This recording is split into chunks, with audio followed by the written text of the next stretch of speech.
నాయకులు గత 3 రోజులుగా మేము రంగారెడ్డి జిల్లా అంటే ఇప్పటి వికారాబాద్ జిల్లా కుల్కచర్ల మొదలుపెట్టి కొన్ని వందల కిలోమీటర్లు ప్రయాణం చేసి వచ్చినాం. రోడెంబడి ఎక్కడికి పోయినా అన్ని రోడ్ల మీద వరి కుప్పలు, మొక్కజొన్నలు, సన్ఫ్లవర్ మేజర్గా కనబడుతున్నది వడ్ల కుప్పలు.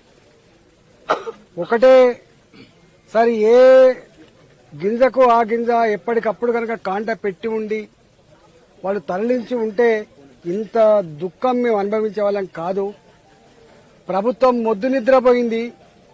ఏప్రిల్ ఫస్ట్ వీక్ నుంచే పంట మొదలవుతుంది.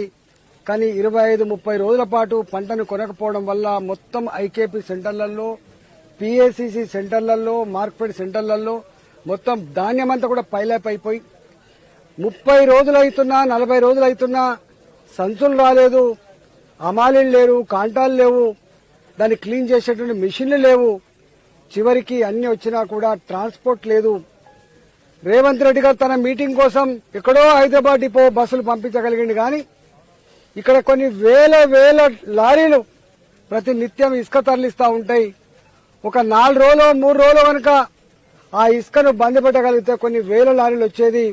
మా ధాన్యం అంతా కూడా మా కళ్ళ ముందే ఇవాళ నానకుండా, మా కళ్ళ ముందే మొలకలు రాకుండా, రంగు మారకుండా మేము రైస్ మిల్లు పంపించే వాళ్ళమని చెప్పి వాళ్ళు దుఃఖిస్తూ ఉన్నారు. అక్కడక్కడ మహిళలు కావచ్చు, రైతులు కావచ్చు, మేము పిల్లా జల్లా ఈ వరి కుప్పల మీద ఎన్ని రోజులు పడుకోవాలి, ఈ ఎండ దెబ్బకు మేము సావన్నా అని చెప్పి అక్కడక్కడ గుండెపల్లి చచ్చిపోయిన వాళ్ళు, సూసైడ్ అటెంప్ట్ చేసిన వాళ్ళు ఉన్నారు.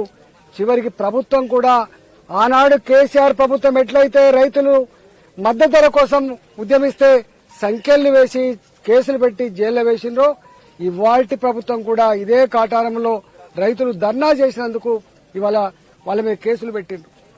మొన్న జగిత్యాల పట్టణంలో ఒక డ్రైవర్ అశోక్ అనుకుంటా, ఒక డ్రైవర్ అశోక్ ఇవాళ గిది కాదే మీరు చేసేది కాంగ్రెస్ పార్టీ నాయకులారా, మీకు దమ్ముంటే మీరు గా వడ్ల కొనుగోలు సెంటర్లకు పోయి చూడండి, గా వడ్లను కొనండి, రైతాంగాన్ని ఆదుకోమంటే ఆయన రాత్రి సస్పెండ్ చేసింది.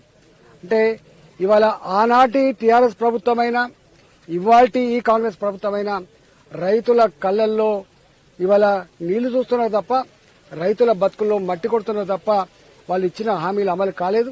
అందుకనే ఇవాళ మా పార్టీ బీజేఎల్పీ లీడర్ ఇవాళ మహేశ్వర్ రెడ్డి గారు, అదేవిధంగా వాళ్ళ ఎమ్మెల్యేల బృందం, ఇవాళ మేము మా రఘునందన్ రావు గారు, మా ఎంపీల బృందం కూడా రైతులకు అండగా ఉండడానికి ఈ ప్రభుత్వాన్ని హెచ్చరించడానికి వచ్చినాం. కాబట్టి ఇవాళ వెంటనే ప్రభుత్వం స్పందించి ఈ ధాన్యాన్ని అంతా కూడా రైస్ మిల్ తరలించాలని చెప్పి డిమాండ్ చేస్తా ఉన్నాం. ఒక్కొక్క క్వింటాలకు 10 కిలోలు ఏదైతే తరుగు తీస్తా ఉన్నారో దించుకో లేకపోతే లేదని చెప్పి రైస్ మిల్లర్లు ఇబ్బంది పెడుతున్నారో ఆ రైస్ మిల్లర్లతో మాట్లాడి రైతులను ఒక బానిసల్లాగానో, ఒక కూలీలాగానో, జీతగాల్లాగానో చూసేటువంటి పిచ్చి వేషాలు మానిపించి రైతులకు డిగ్నిఫైడ్ గా సరుకు పోంగానే దించుకునేటువంటి ఏర్పాటు చేయాలని చెప్పి